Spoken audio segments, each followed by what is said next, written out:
Bom dia, bom dia.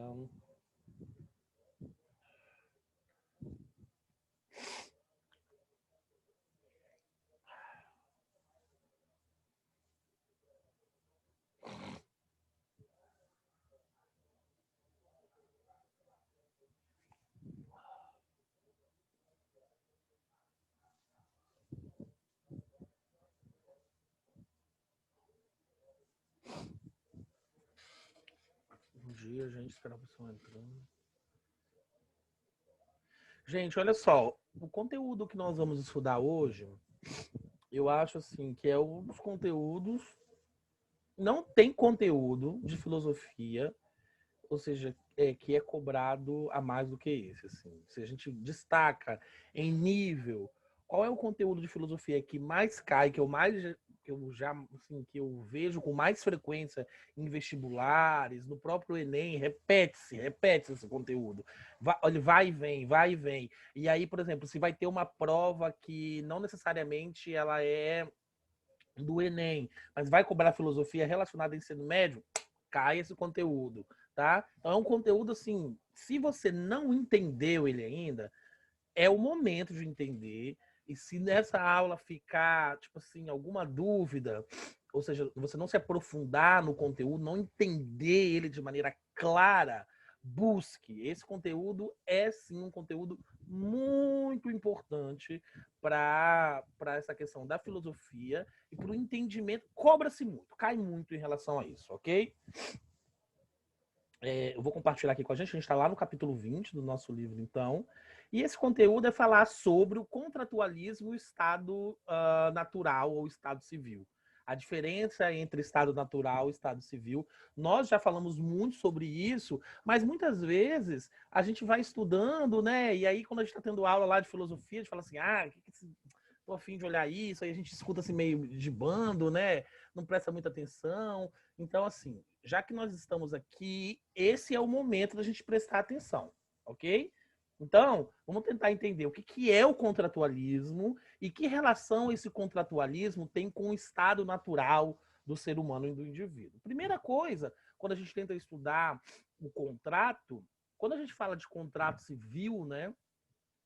O contrato é um acordo. Vocês concordam comigo? É um acordo entre ambas as partes, que elas estão cientes sobre aquela situação e elas aceitam, assinam, firmam, né? Vão ali, ó, reconhecem que elas estão de acordo diante daquela situação, né? Quando a gente tenta entender, principalmente na história da filosofia, da história, da própria história da construção da linha do tempo como um todo, quando a gente chega lá na Idade Moderna, entre o século XVI e XVII, alguns filósofos vão começar a surgir a origem do Estado e da sociedade como um todo, a maneira como as pessoas se organizavam, através de um contrato social firmado entre os seus membros.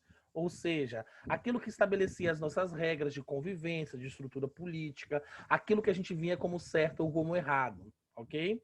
Essa corrente filosófica que defende e que compreende que a organização da sociedade se dá através de um contrato, de um acordo entre ambas as partes, vão ser chamados de contratualistas, ou essa corrente filosófica vai ficar conhecida como contratualismo, ok? Então, toda corrente filosófica que surge a partir da Idade Moderna, que entende, que compreende que a sociedade como um todo ela se organiza através desse acordo. E aí, gente, quando a gente fala que assina, que firma, que se organiza, que aceita, tudo isso a gente fala de maneira metafórica, tá? Ninguém vai lá assinar nada, né? Mas assim, existe uma metáfora, uma ideia, existe um acordo pré-estabelecido dentro da sociedade que, de certa forma, defende essas ideias, ok? O primeiro a falar sobre esse estado natural e contratualismo será Thomas Hobbes. Depois, John Locke e Jean-Jacques Rousseau, de certa forma, vão responder, né, esse posicionamento de Thomas Locke. Por quê? Eles tentam buscar, primeiro, qual seria a origem do Estado, o Estado com suas leis, com sua organização, né? E a maneira como ele bem se estabelece, ok? E, de certa forma, eles tentam buscar e determinar de que forma surgiu esse contrato social, esse acordo entre essas pessoas, né? E, depois, o que havia antes dessa sociedade sem contrato, né? O que havia antes da sociedade sem os nossos valores, sem as nossas morais, sem aquilo que a gente vê como certo ou como errado. Esse que é o grande questionamento dos contratualistas. Mas o que vai escrever a primeira ideia sobre isso será Thomas Hobbes. Ok, gente? É ele que escreve sobre isso, de certa forma. Thomas Hobbes, gente, ele é um filósofo que defende, ele é um dos filósofos que a gente chama dos teóricos absolutistas. Lembra que a gente estudou isso em história? Junto com Jean Bodin, Thomas Hobbes era aquele filósofo que defendia o estabelecimento da monarquia absolutista, tá? Então, por isso, ele vai falar de estado de natureza. O que seria um estado de natureza? Só um pouquinho.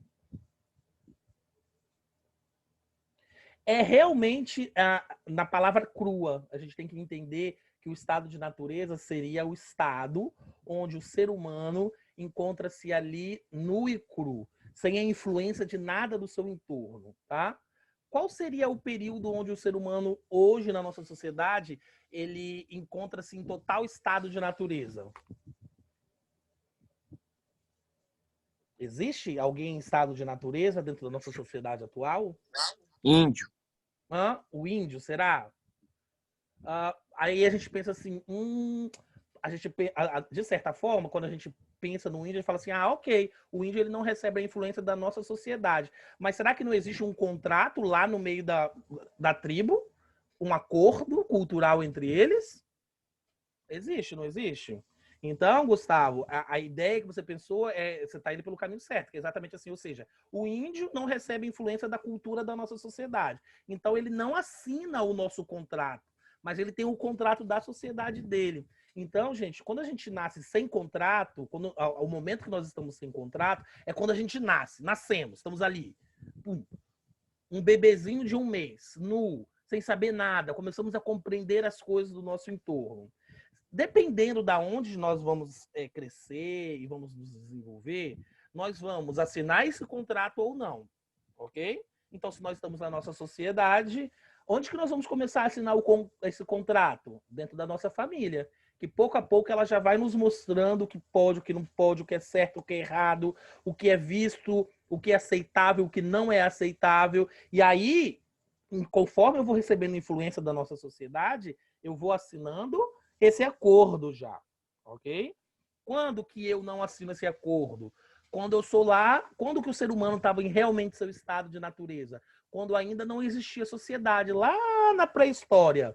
Quando ainda o ser humano viviam ainda através de pequenas tribos ou pequenos grupos. Aquilo ali, segundo Thomas Hobbes, é o estado de natureza. É aquele momento onde o ser humano ainda não se estabeleceu em um grande grupo e uma grande civilização, ok? Eu acho que todo mundo já conheceu a história daquelas crianças que aconteceu um acidente de avião, né, na França, e elas elas sobreviveram a esse acidente, elas não foram encontradas, e elas foram criadas por lobos, e depois elas foram encontradas quando elas já estavam um pouco maiores, e quando viram aquelas crianças, elas tinham um comportamento igual aos lobos, né? Elas comiam carne podre, elas só rosnavam. Alguém já ouviu falar dessa história? Eu acho que no nosso livro, no final aqui, ele traz ela. Não. Nunca ouviram falar? Eu vou trazer essa história para vocês. Vou buscar e vou trazer depois. Conta a história dessas crianças que de certa forma, não tiveram contato com a sociedade. Então, os contratualistas, como um todo, eles vão considerar que os indivíduos, de certa forma, eles não é que eles se relacionam através desse contrato, né? E aí, o que seria esse estado de natureza? Quando o homem vive naturalmente, mas sem estar influenciado sobre essas leis do nosso entorno. Thomas Hobbes, então, ele vai acreditar que os seres humanos, no estado natural, de maneira normal, eles são todos iguais, né? Ou seja, todo mundo, de certa forma, é igual um ao outro, não é verdade? Mas alguns, de certa forma, são mais fortes, outros são mais espertos, outros são mais rápidos, não é isso? E aí, Hobbes fala que o ser humano, de certa forma, para se proteger, ele acaba atacando o seu inimigo potencial. Então, Thomas Hobbes fala o seguinte: lá no estado de natureza, o ser humano, no seu perfil, ele é egoísta, segundo Thomas Hobbes, tá? Ou seja, lá no estado de natureza, quando o ser humano ainda não teve contato com nenhuma civilização, com nenhuma sociedade, quando ele está ali vivendo no seu pequeno grupo ainda, vivendo só através dos seus instintos, sem entender, sem ter o que é certo e o que é errado, o ser humano seria um selvagem egoísta, maligno, individualista, ok? Então, segundo ele, nesse estado de sociedade, existia uma guerra de todos contra todos, ok? Ou seja, por quê? Ah, e essa caverna? Eu não, essa caverna é minha, olha que caverna boa. Aí o Gustavo vem querer a caverna também. O que a gente faz? A gente briga até a morte. Eu mato o Gustavo, dou uma pedrada na cabeça dele, arranco ele. O que eu quero é o meu bem-estar, independente do bem-estar de Gustavo. Então, segundo Jean-Jacques Rousseau, esse período de estado de natureza é um período de extrema violência e de uma guerra entre todos contra todos. Por quê? Essa igualdade, de certa forma, faz com que os seres humanos fiquem lutando um com o outro o tempo inteiro. Então, segundo Thomas Hobbes, o ser humano, no seu estado natural, é o lobo do próprio homem, ou seja, é o homem que faz mal ao próprio homem. Então, segundo ele, o ser humano não poderia viver no estado natural, porque o estado natural é um estado de constante selvageria. E aí a sociedade, o contrato social, ele vem para libertar o ser humano. O ser humano abre mão das suas liberdades individuais para que ele possa sair desse estado de selvageria. Porque ele sozinho, segundo Thomas Hobbes, é incapaz, ok, de se controlar e de se organizar. Por isso, a famosa frase, a máxima de Thomas Hobbes em relação ao contratualismo é a frase: o homem é o lobo do homem, ou seja, o homem no estado de natural faz mal ao próprio homem, por isso ele não pode viver ali sozinho, sem organização, sem uma lei. Ok? Tá dando para acompanhar ou tá muito confuso? Vou marcar aqui pra gente continuar, tá?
Passar, hein?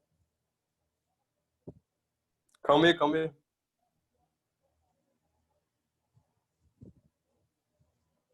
Pronto, pode.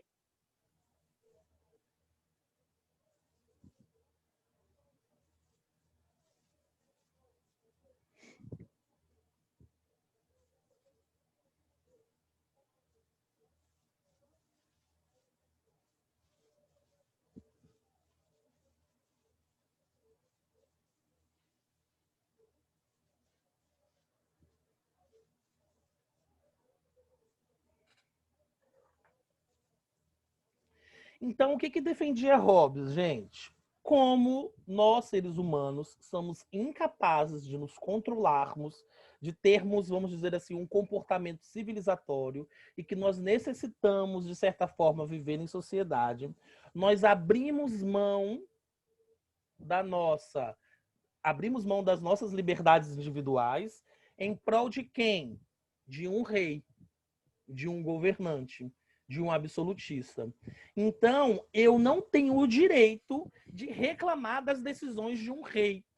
Por quê? Ele fala assim: se você tivesse em estado natural, você estaria muito pior do que você está aqui agora, porque você, ser humano, é incapaz de se controlar. Então, por isso, como você é um selvagem, como você é o lobo do seu próprio igual, como você faz mal ao seu próximo, você então não pode reclamar da presença de um rei absolutista. Você tem que aceitar o que o rei está fazendo. Porque você assinou esse contrato. Você abriu mão dos seus direitos individuais ao viver em sociedade. Porque fora da sociedade, você é um ser selvagem e violento. E é a sociedade que te protege na figura do rei. Consegue compreender, então, a linha de raciocínio de Thomas Hobbes?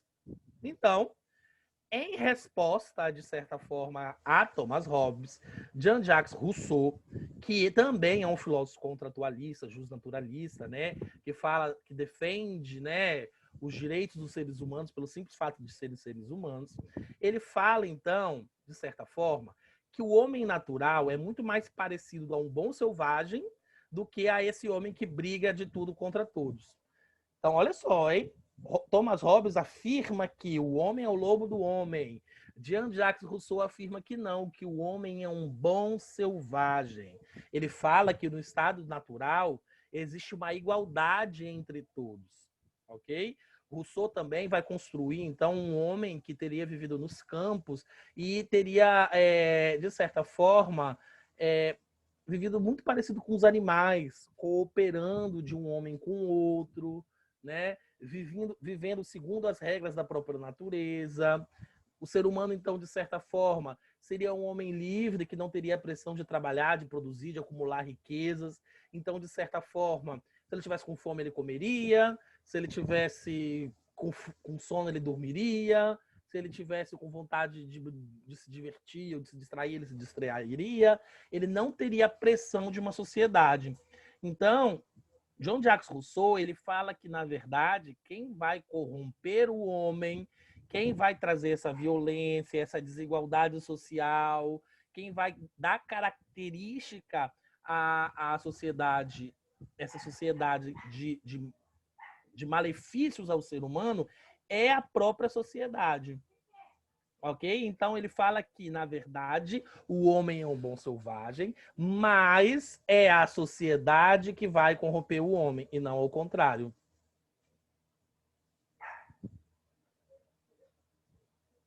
Meu cachorro tá latindo aqui, peraí. O que foi? O que foi, menino, que você tá latindo aí, igual um doido? Hum?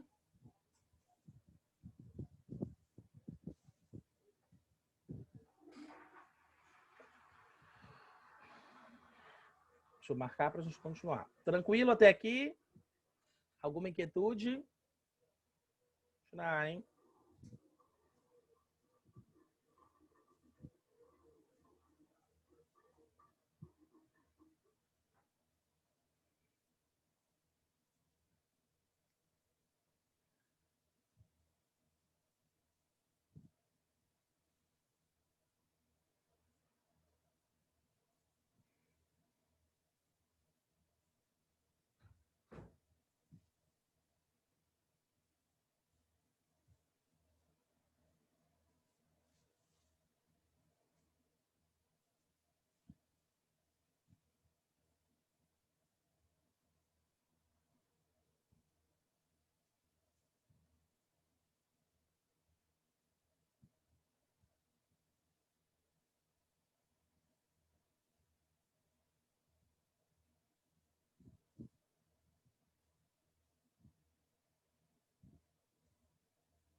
Então, Jean-Jacques Rousseau afirma que toda desigualdade que existe na nossa sociedade, ela não é legitimada pela natureza humana, tá? Não é natural do ser humano ter desigualdade.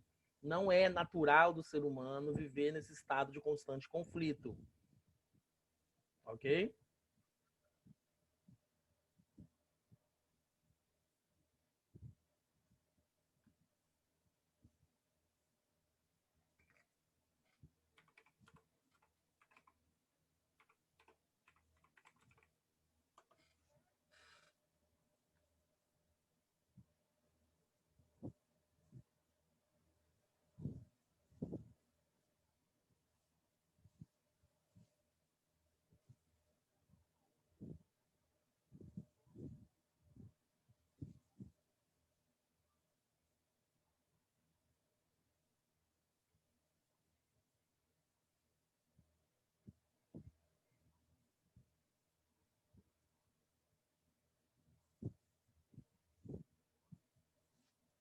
Passar, hein?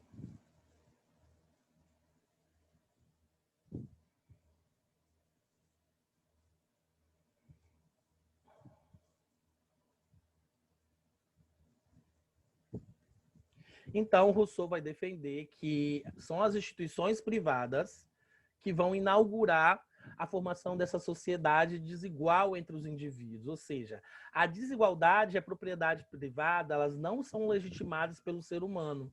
Elas são a fonte do conflito. São elas que, de certa forma, vão estabelecer uma disputa de todos contra todos. Tá?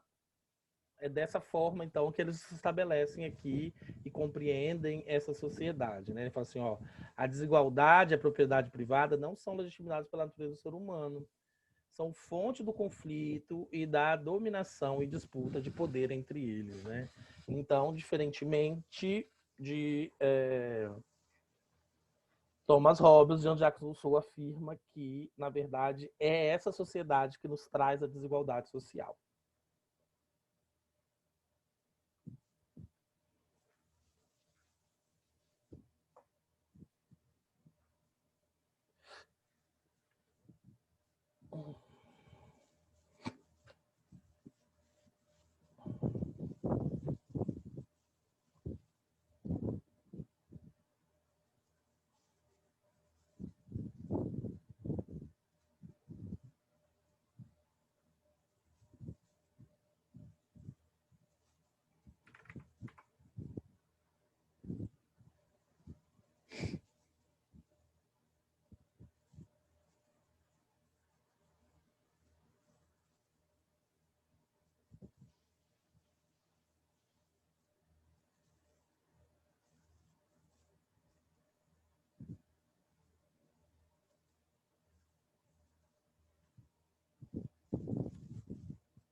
Passando, hein?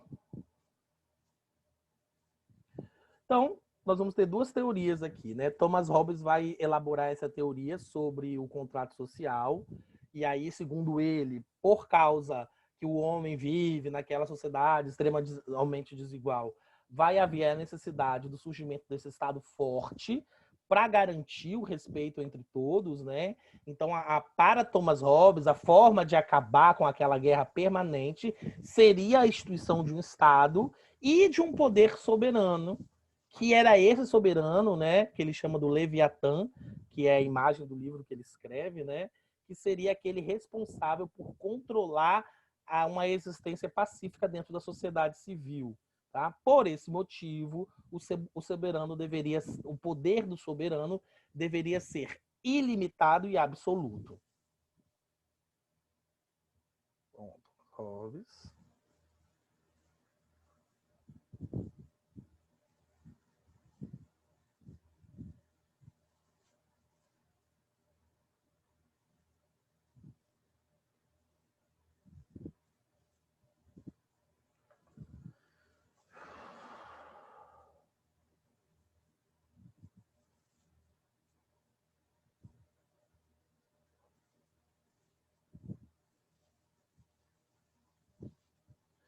Então, ao contrário de Thomas Hobbes afirma que há necessidade da existência.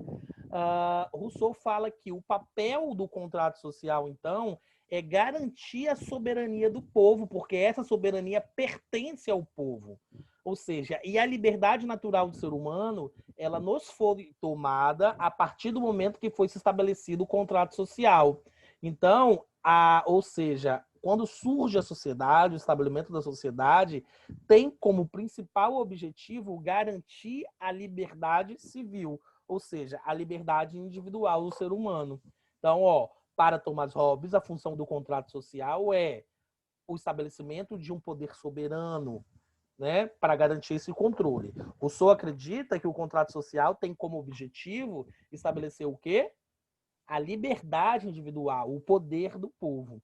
Então, esse pacto que existe entre todos os homens, né, ele, de certa forma, ele tem que buscar essa igualdade, né, entre todos, e, de certa forma, esses contratos, ele buscam estabelecer, né, o Rousseau utiliza a seguinte frase, ele fala assim, olha, a alienação total de cada associado, com todos os seus direitos, a comunidade toda, porque, em primeiro lugar, cada um, dando-se completamente a condição, é igual para todos. E sendo a condição igual para todos, ninguém se interessa por torná-la onerosa para os demais. O que Rousseau está falando? Se todo mundo tem o mesmo acesso, se todo mundo busca a mesma igualdade, não tem a necessidade de ter lutas, brigas, lutas por interesses, né? Então, se a sociedade permite e faz a sua função, que é permitir que todos tenham acesso, que todos tenham igualdade, esse contrato social vai buscar e nós vamos ter uma sociedade tranquila. Então, segundo Rousseau, cada um deve transferir todos os seus direitos para essa comunidade, né? Incluindo o seu direito à propriedade privada, o que sim vai garantir essa igualdade, né? Ou seja, enquanto que todos os seres humanos vão transferir o seu direito para o corpo coletivo, ok? Então, nós vamos obedecer às leis que nós mesmos vamos criar. Então, de certa forma, nós vamos construir um corpo político onde o seu funcionamento vai funcionar segundo o conceito da vontade geral. Ou seja, para o estabelecimento de um corpo político, de uma decisão, essa associação política ela tem que buscar a ideia da soberania.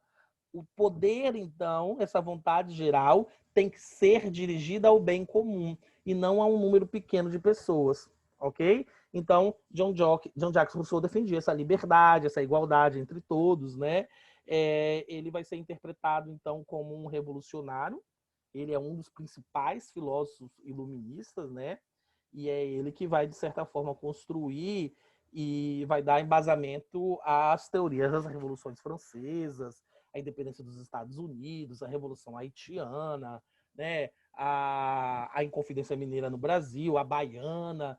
Todo mundo, de certa forma, vai se orientar por esses valores democráticos de Rousseau, que pregava que o poder político era estabelecido pela vontade geral do povo. As decisões políticas deveriam ser tomadas em prol do benefício da população e não de um soberano único exclusivo.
Posso passar?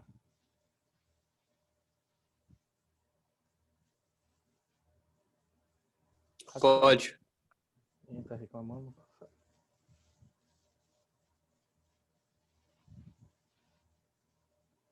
Ah,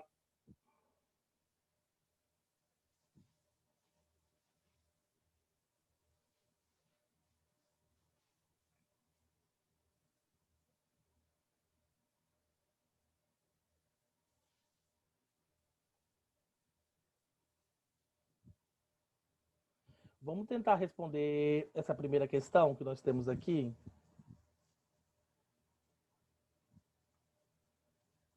A primeira e a segunda. Na verdade, vamos fazer a do Enem? Deixa a primeira, que a primeira não é Enem. Vamos fazer a segunda e a terceira.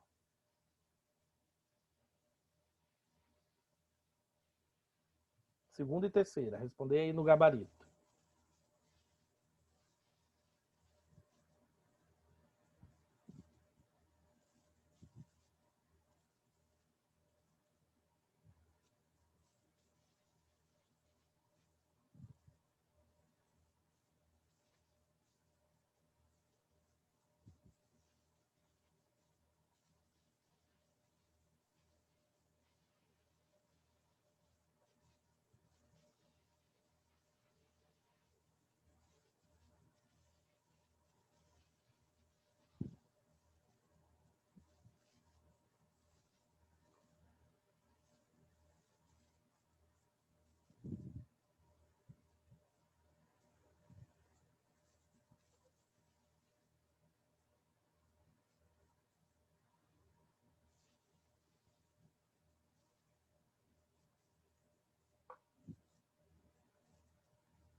Quem for achando a resposta, manda aqui no reservado.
Gente, nossa aula está acabando, eu não posso me delongar muito, porque agora eu tenho outra aula com o sexto ano. Eu vou fazer o seguinte, vocês tentem responder e eu vou mandar o gabarito lá no nosso WhatsApp, ok? Aí depois vocês tentarem responder, vocês olhem o gabarito.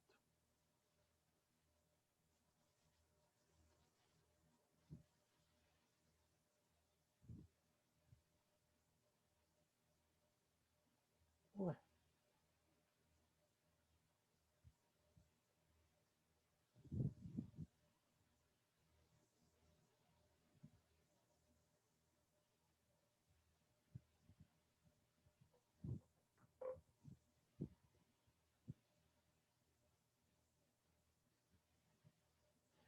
Gente, foi isso. Tchau, tchau para vocês. Olha só, não estou conseguindo compartilhar. Vou colocar aqui no bate-papo. Vai ficar assim o gabarito. Beleza, Franklin. Bom dia. Bom dia. Não tá dando para eu compartilhar, não sei por que não tá permitindo. Então vou botar aqui. Manda no grupo lá. Não tá deixando não compartilhar. Vai ficar assim a ordem, é B, B, C, tá? Tchau, tchau para vocês. Falou, tchau.